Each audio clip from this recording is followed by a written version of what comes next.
Get in the podcast so we don't talk forever. And then, also, I didn't tell you this, but I'm thinking for just ease of transitions, doing the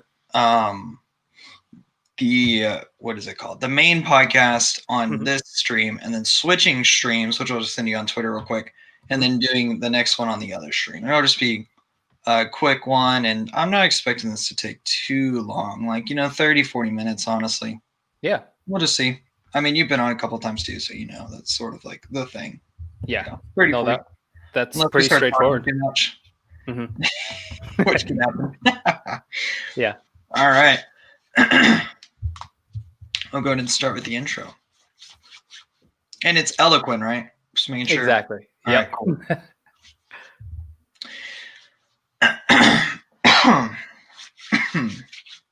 Gotta clear that throat. Yep. Gotta get prepared to go. All right. Hey, everybody. Welcome to episode 45 of the Snake in the Draft podcast. I'm your host, Jacob Vines. You can find me on Twitter at jsnake_DFF. In this episode, I have Marvin Elequin coming on. He's a ranker and writer for Dynasty Nerds and a writer for the Fantasy Footballers. Today, we're going to talk about Week 13 Dynasty ads, as well as some 2021 offseason buy, sell, and hold players. What's up, Marvin? How are you? Doing well. Thanks again for having me. It's always a pleasure to be here.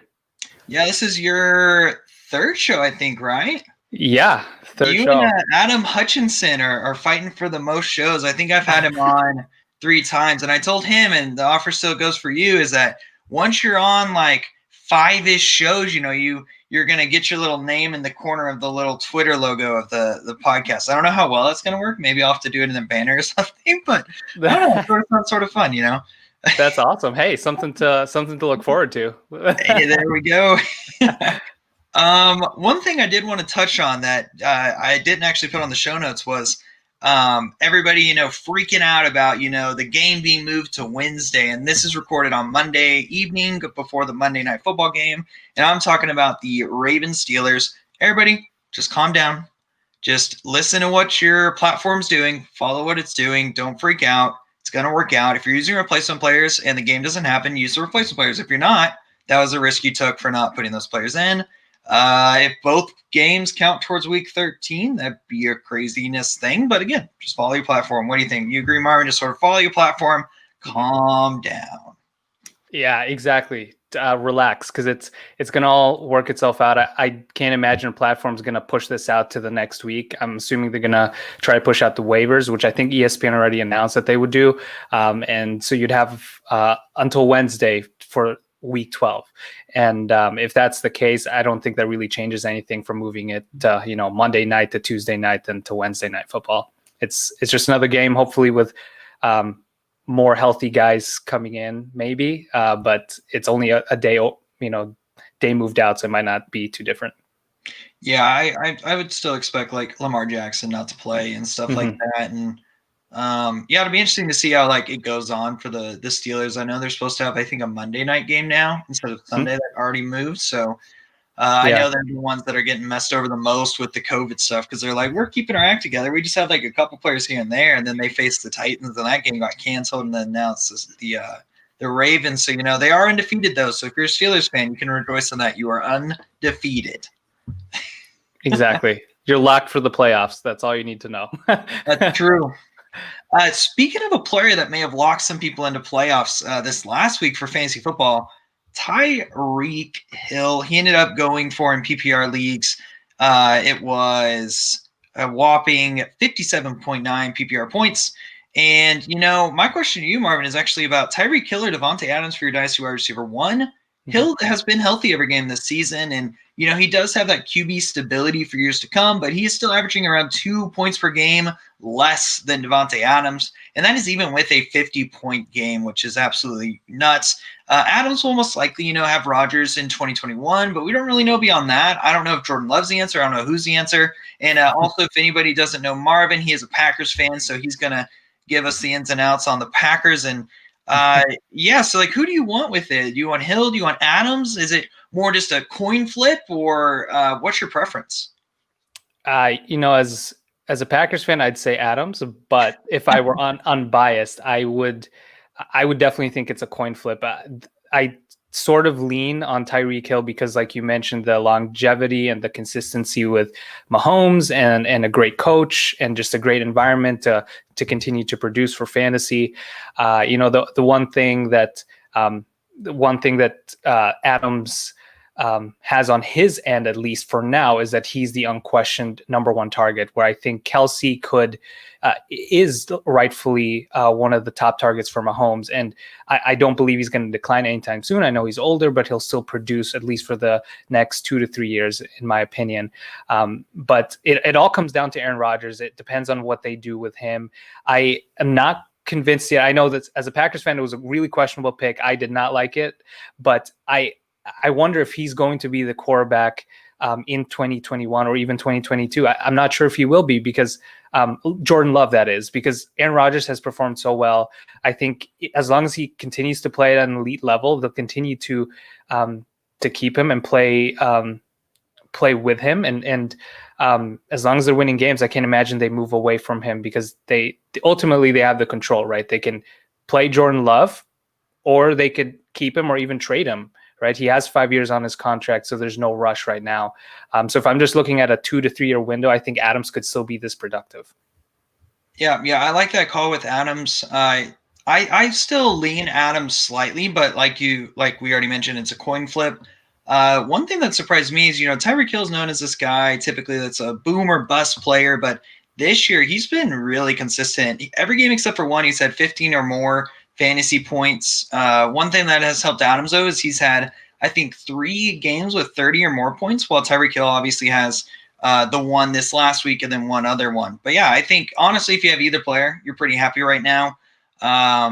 It will be very interesting to watch what happens with Jordan Love. I'm not for certain, and I don't even know if I'd want to buy him in like super flex leagues right now, maybe because he does have the draft capital, but then again, like, how many years are you waiting? And I think that's the question with a lot of these players, right? Is how many years are you waiting?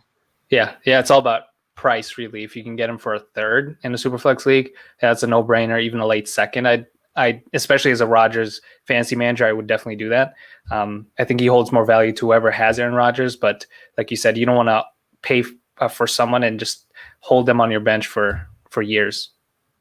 Yeah, so now we're going to go to a guy that everybody did actually hold on their bench for years. We're talking Derrick Henry. He's been on a tear over the last 2 weeks. But my question is, would you think Derrick Henry is a dynasty buy for you this offseason, or would you rather move on from him to, acquire a younger running back? Because Henry's currently 27 years old, and he'll be that at the start of the 2021 season. I do think personally that Henry will be good for at least a couple more years. His contract, I think, is set up to where he's at least stable for 2021, and I think it's 2022 is whenever the dead cap goes away. So they could potentially move on from him. But if he's being productive, and he is like the backbone of their offense. So what do you think about Henry? Yeah, I actually do like him. I know I personally, to be truthfully honest, I did fade him going into the season because I was thinking, well, he's getting up there in age. I mean, 26 is not terribly old really for a running back, but he's had such a massive workload. You factor all of that in, and obviously if you look into research on that, I know we have several physical therapists and injury analysts that have said a workload might not necessarily lead to decline as soon as we think. But what I like about Henry going into next year is that he'll have volume. That's always going to be there for him as long as he's the guy. He has continuity with Ryan Tannehill, AJ Brown there, and in addition, his offensive line is under contract, I think, for next year as well, and beyond that for the foreseeable future. So that's really good. And he hasn't really shown any signs of slowing down. He's been so efficient.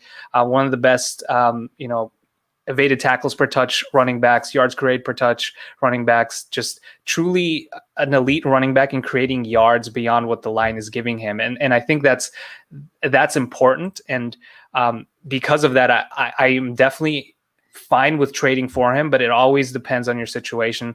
If you are not a contender, if you're not even a borderline playoff team, I definitely think he's better off on someone else's team. And if you can get a couple young running backs in return, I definitely think you should do that. But sometimes I wonder, his stigma is that he's not a receiving running back, so some people hesitate to trade for him. It all depends on what you can get for him. But if you can get a sizable trade deal and package, I definitely would move him if you're not a contender.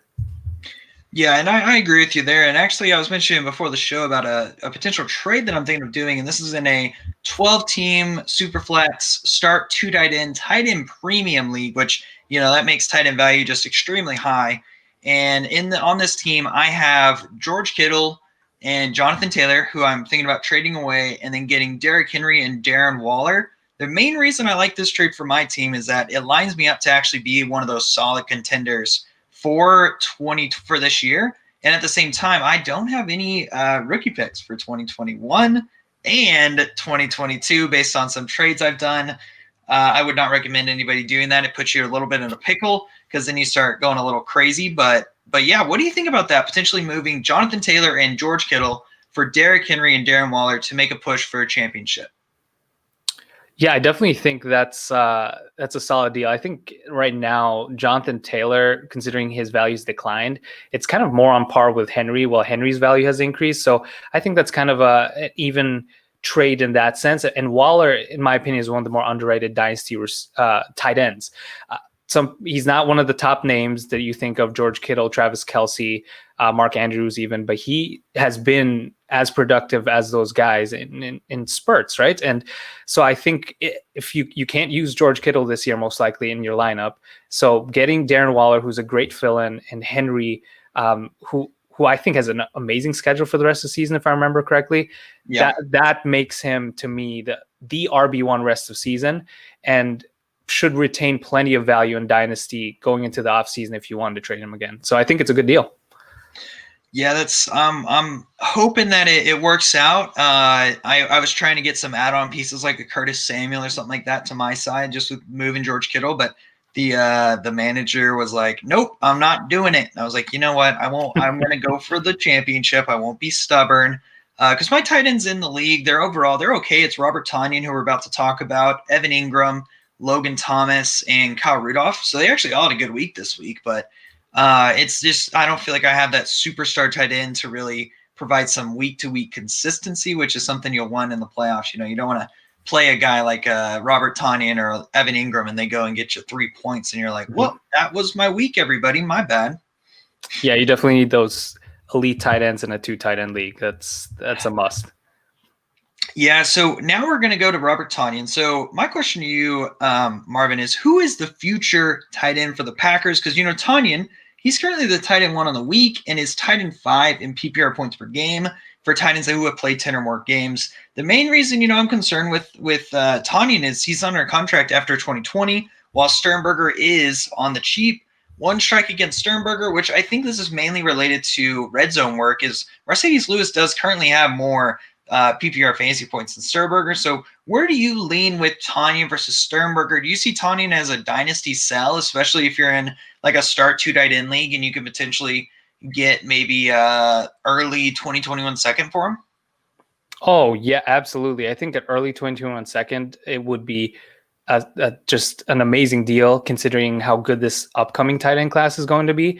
If you can't get one of the best tight ends because they go in the first round because they're that good next year, you're going to get a great receiver or a great running back, or maybe even someone like Justin Herbert, who slipped all the way down in Superflex League. So I definitely would do that. I think that's more valuable than Robert Tonyan, who I think, to your point, I didn't even think of this, that he is a restricted free agent. So he's someone who might not be on the team next year. That the Packers actually have a really tight cap space and they have other players that they need to re-sign. So Aaron Jones is the most popular one. We all know that. They have Corey Linsley, who's one of the best centers in the league. You kind of need to protect Aaron Rodgers. And so he's an important guy to keep. Alan Lazard, Kevin King, their second cornerback. So plenty of guys to re-sign. They might not have the cap space to re-sign Robert Tonyan. And if he were to leave, I think Jace actually slots in really well in that receiving role, because Mercedes Lewis, they run a lot of 2 tight end sets, 11th highest in the league. But thinking of Jace Sternberger back when he was in college, he was one of the better deep threats in college at the tight end position, even better than Noah Fant, TJ Hawkinson, was one of the highest graded from PFF. So to me, if I had to choose someone who's going to be that receiving threat, and we've seen Robert Tonyan run deep routes, I think that's going to be Jace if they didn't replace or add another tight end next year. But I wouldn't necessarily push to trade him away for something like a 2021 third. I think he still holds value, especially this year.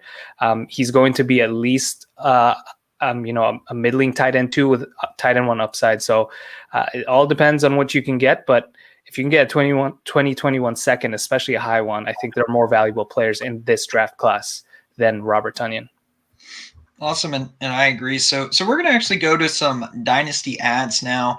And Marvin and I were talking before the show about just the craziness with the Ravens Steelers, moving back, potentially being canceled. We have players who are high risk contacts, and so they end up sitting for the week, and how that depth is so important. In that, you may think, like we're about to talk about, like I'm about to mention Colt McCoy, and you may think, oh, I never need to start Colt McCoy ever. Well, what if you have Drew Lock and he, just gets a COVID contact just randomly, and you're like, well, now I need a quarterback for my super flex. And you don't have anybody else. So it's not pretty, especially if you're going to, the playoffs. You want to make sure that you have those solid guys that you can play, but I think it's good to have that insurance policy. So again, Colt McCoy, we all know Daniel Jones, pretty bad hamstring injury. And it required him to leave week 12. And from what I saw, he's going to miss some time, most likely week 13 and potentially week 14. And Colt McCoy, he's the starter now, and he may be the QB for the remainder of the fantasy football season. We don't really know. I think it depends a lot on how the Giants are playing as a whole. I think if they're maintaining the playoff hunt, which, at the NFC East, I would not be surprised if they were, just because I could see everybody just losing, and we may have our first 6-10 team in the playoffs. Who knows? But I actually don't even know who's been in the playoffs in that. But also, I always want to add starting QBs onto my teams whenever I can. And especially if you're this far and you still have fab, I would spend, I bet you don't have more than 50% of your fab left. And okay, this is for leagues that reset at the end of the year, which all of my leagues do. I know some leagues have a rolling fab that builds up over time, but for leagues that, it's a hard set, I'd be comfortable, especially if I only had 2 starting QBs, spending all my fab on Colt McCoy, and whatever happens. It's not going to hurt you if you can't use them, and it may help you if someone has a COVID contact or gets COVID, or the team has something canceled, or just craziness can happen. And depth may be the winner of the year. So, you just need to be prepared to make as many moves as you need. Yeah, I agree. You can't ever have too many quarterbacks in a super flex or 2 quarterback league. So if you had to spend all your fab on a player, it would definitely be a quarterback, especially one that could start for the rest of the year. Yeah, so Marvin, let's go into your 2 Dynasty ads, and one of them is actually really good, related to the Will Fuller news. Yeah, so we'll start with him. I actually put him on here before the Will Fuller news, just because we know that Cobb is on IR. Kenny Stills was released.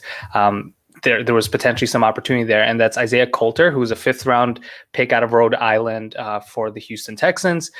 He suffered a neck strain earlier this year, so he's been out for the majority of the year, but he just returned from IR. He's without an off season. I'm guessing he's still gaining speed and learning the playbook, but he's a really quick receiver, speedy receiver, big play receiver in college. Someone who was very involved for his team. Now it's not high, a highly graded college team or anything. It's not like LSU or anything, but he was still productive. And considering now with Will Fuller gone, they need a big play receiver. And I do think Brandon Cooks is the guy. He'll have his great games. You have Kiki QT, will probably be in the slot, but then someone needs to be the other receiver opposite of Cooks, and I think that could be Coulter.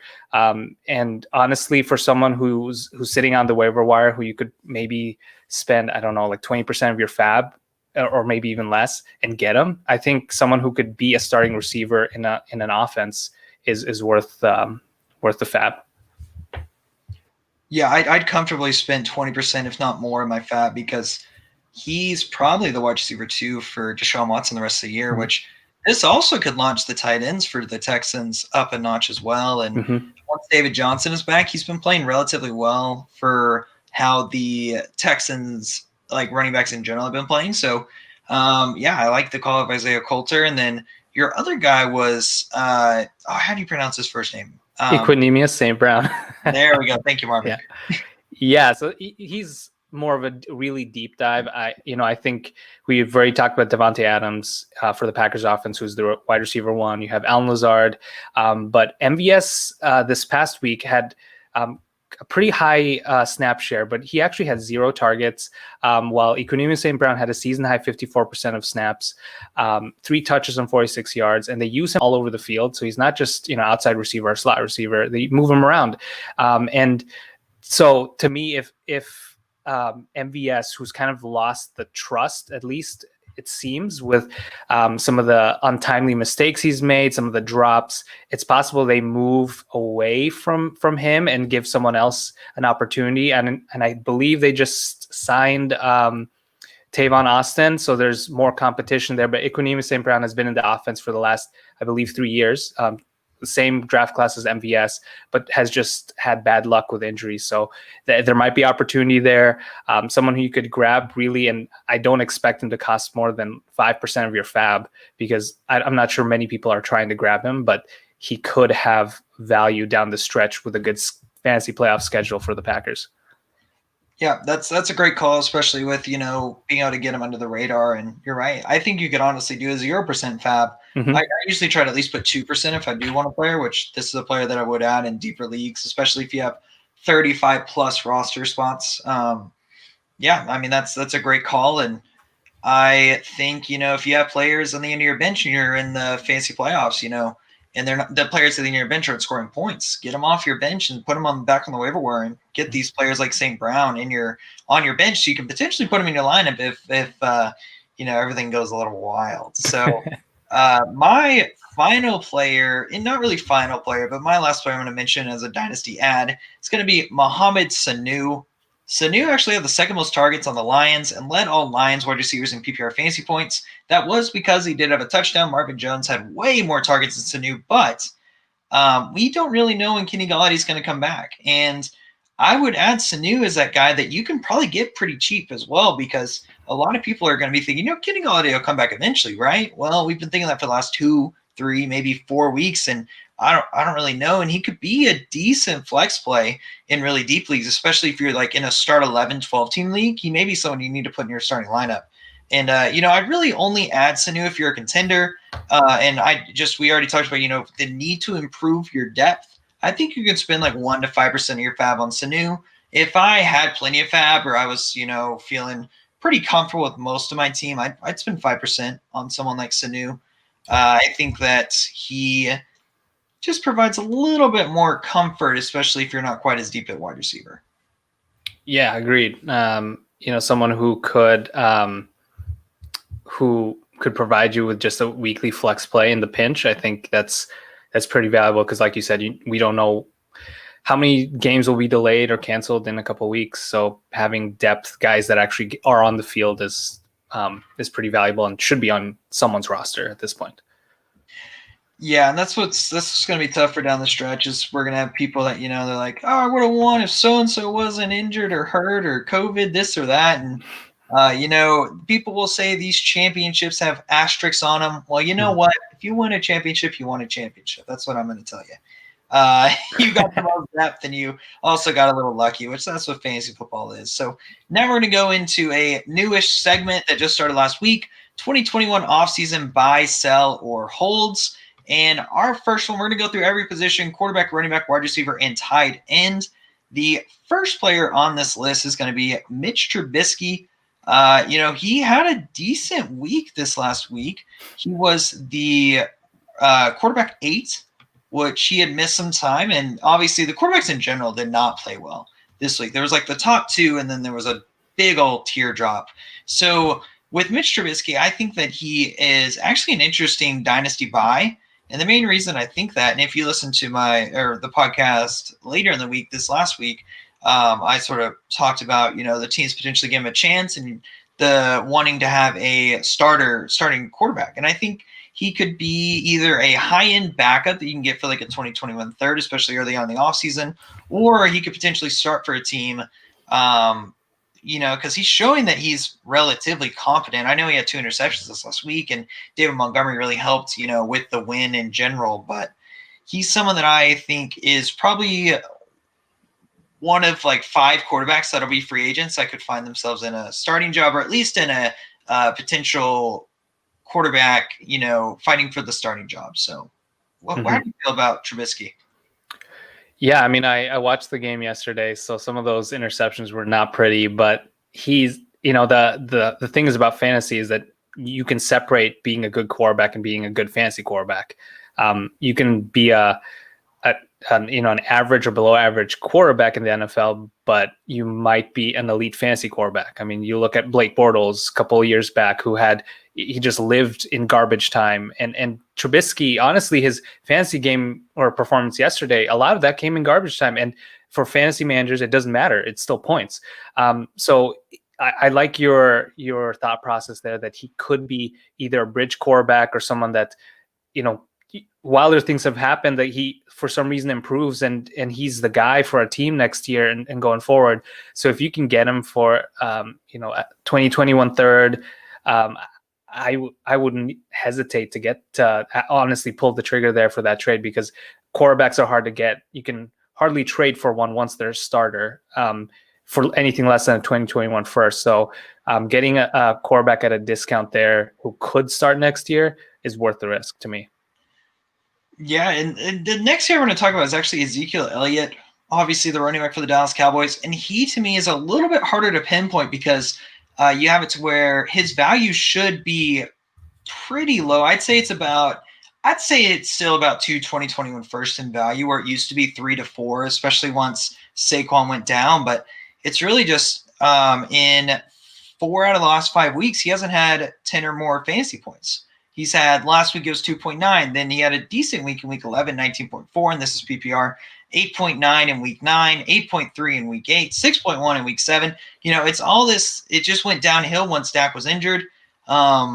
He did have a couple good weeks after. I think it was one good week after Dak was hurt, but it's one of those things where, is it Dak's injury? Is it potentially age decline? Is it showing Zeke as a player?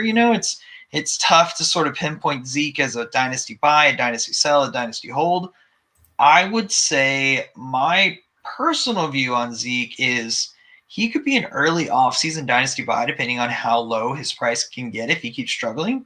But in general, he's more of a hold. It's just one of those things that I can see his value rebounding a ton, or I could see it dropping off a cliff. But I would bet on it increasing once Dak and the Cowboys offense comes back. Yeah, I agree. I think it's all really tied to what they do next year at their quarterback position, and once that offensive line gets healthy again. He's kind of been hit with just just a lot of injuries around him, not necessarily to him, but around him that affect his performance. And looking at over the last couple of years, he's actually hasn't been the greatest. One of the metrics, at least that I look at, is yards created, because it shows ability to create yards beyond what's blocked for you. And Zeke hasn't actually been that elite in that department. So that tells me a lot of what's come from him is because of the great quarterback situation he's had and the great offensive line he's had. And now we're kind of seeing that all break down. And because of that, he's not performing as well. He's maybe getting the touches, but he's not efficient with them. And so that worries me a little bit for someone who's aging, and you never know what happens to an offensive line, or they might not have Dak next year. Who knows what's going to happen? And honestly, they could probably draft a quarterback. So quarterback situation will probably be just fine. So to me, that's why I think he's a hold, because everything will come back together, in my opinion. He hasn't looked that great, I think, this year, but I think there's still enough in him to be a solid RB1 if the line comes back and he gets Dak or an upgrade at quarterback.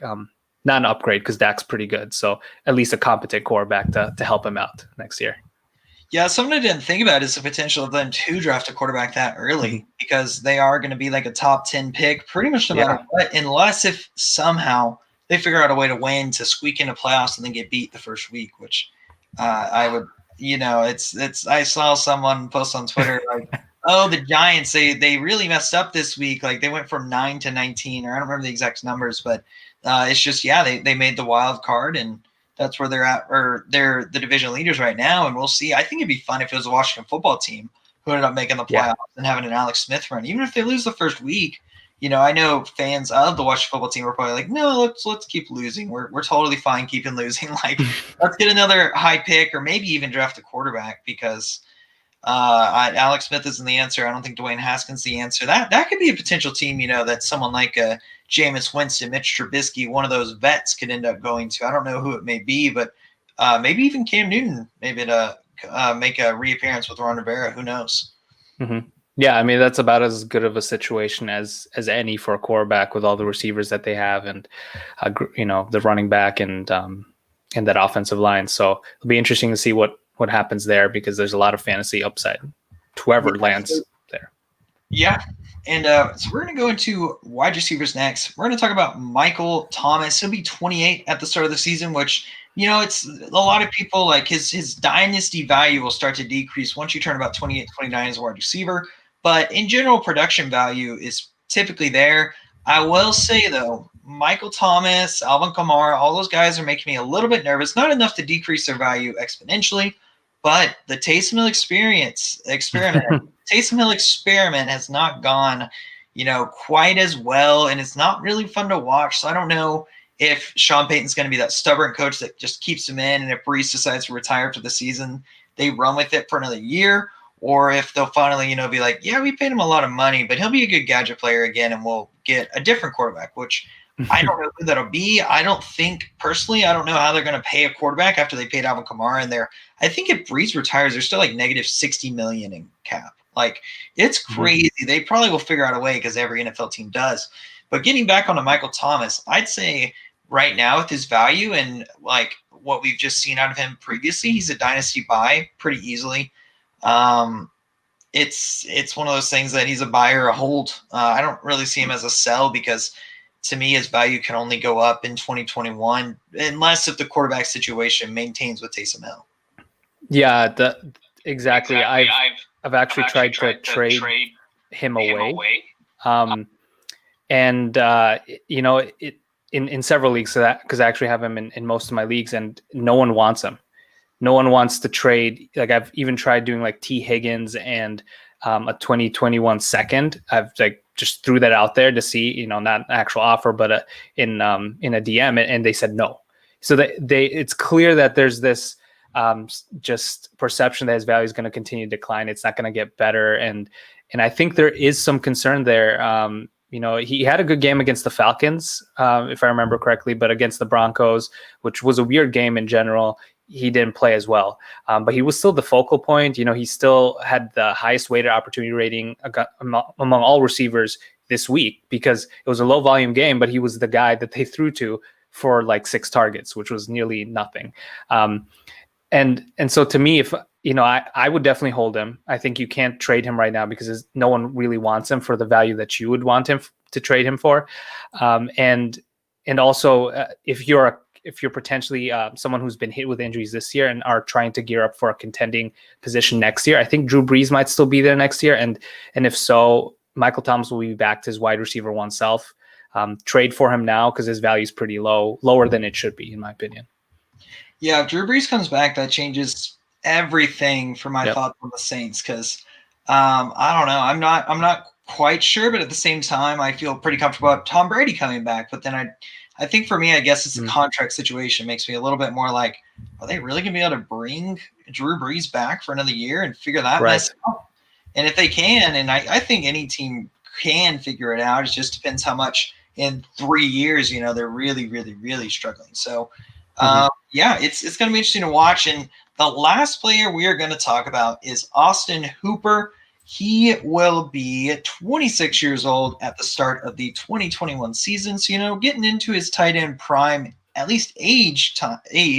And he did have that large contract in the offseason. He's at least going to be on the Browns, unless if they get real crazy. But his dead cap, after 2022, in 2022, it's still about $9.5 million. So he should be on the Browns for another couple of years. I will say the quarterback situation is not pretty. I watched some of that game, and Baker, he did have a couple of really bad passes. And I know some people were defending, Baker with showing Mahomes having bad passes, but you have to make good passes every once in a while to help out with the bad passes. So Baker does make me a little bit nervous. Also with Hooper over his fantasy points, I will say he was having a couple of good games streak. He had 3 games in a row with 10 or more PPR points, which that was week 4, 5, and 6. And that was really good to see. I was like, oh, wow, is he about to show up more? He was getting 7 targets, 10 targets, 6 targets, but then he got hurt. And then week 10, 11, and 12, he hasn't made above 10, but I will say week 12, he did end up catching a touchdown, which helped him get up to 9.3 PPR fantasy points. So how are you feeling about Austin Hooper? To me, it's just one of those things that his value is just like, I don't know if you could even get a mid-2021 second in normal leagues for Austin Hooper right now. And that to me just feels like it's a hold, figure it out. He has the contract at least. Why not? Agreed. I'm not sure you can trade him for much now. But that's a really interesting team because I assume Baker's still going to be the quarterback next year. He's performed well enough this year to warrant another year for him. And I'm not sure what they do with Odell Beckham Jr. I mean, I know there are things flowing around that he could be traded. I'm not sure if this is, people have said, is this his last game for the Browns? And if that's the case, could there be more opportunity there if they went with Landry and with Hooper? But then again, we've kind of seen that over the last several games, and he's had some good games, but then also some down games. But for a tight end, I guess that's par for the course, really, because it's hard to find tight ends like a Kelsey or George Kittle, who's consistently going to give you 12 plus points, where even Mark Andrews, who we think is elite, and I think one of the best tight ends, fantasy tight ends at least, is struggling this year too. So I think for the landscape that it is, I think he's a low end tight end 1, high end tight end 2, and I think that's going to keep you competitive in most games, because as long as you're not facing a Kelsey or a Waller or someone like Mark Andrews or George Kittle, I think you'll be just fine. Yeah, I'm with you. I think that he can maintain his value. Like you said, he'll have good games, he'll have bad games, like every tight end. I'd say one tight end that is jumping him, or has already jumped him, really, is TJ Hawkinson. He's been actually surprisingly good this year. I like that call. So we mentioned Mitch Trubisky, potential buy. Zeke, buy or hold. Michael Thomas, more of a hold, probably. Hold or a buy. And then Austin Hooper, more of a hold. I wouldn't necessarily call him a buy right now, because it's always that weird balance of people that have the player want more than the people that are trying to get the player typically, and vice versa. I will say with players like Zeke and Michael Thomas, you can pay what you would normally pay. Like, think what you would pay like 5 weeks ago for these players, or 6 weeks ago, and go even less than that, and you'll still get them. It does still depend on situation. Don't try to force yourself into being a contender when you're not ready. I did that in a league this last year and traded for CMC, and CMC didn't play, and I didn't have the depth I thought I had, and now you look back and you're like, well, I wish I would have just stuck with the plan I decided back in April instead of trying to really force it. So yeah, live and learn, right? Live and learn. Exactly. Yeah, I feel you there. I did the same thing in a couple leagues, and depth is winning everyone games this year. So if you try to go for it and trade 3-4 players for one, you might be struggling, and that's just the season we're in, and it's just you just learn to adapt right as you go. Yeah, so awesome. I had a blast tonight, Marvin. Do you have any projects you're working on? So nothing, too monumental right now. It's just the usual weekly article that I release on Wednesdays for the Fantasy Footballers, the Dynasty Report, just highlighting some of the risers and fallers for the Dynasty landscape. And then, around the weekend, I usually try to post some of the yards created data that I dive into each week, something that I love diving into for running backs. So keep an eye out for that. And usually most of the stuff that I do, you can find on Twitter anyways. So follow me there, and that's where most of my stuff will be. Yes, so thank you for coming on, Marvin. Everyone go and follow Marvin on Twitter at @FF_MarvinE. Also, if you want to hear Marvin's off-season Dynasty strategy, make sure to become a Stake in the Draft Patreon for as little as $1 a month. Again, thank you all for your support. Make sure to subscribe, rate, and review to the Stink of the Draft podcast wherever you listen to podcasts. Thank you all for tuning in, and let's go win some championships.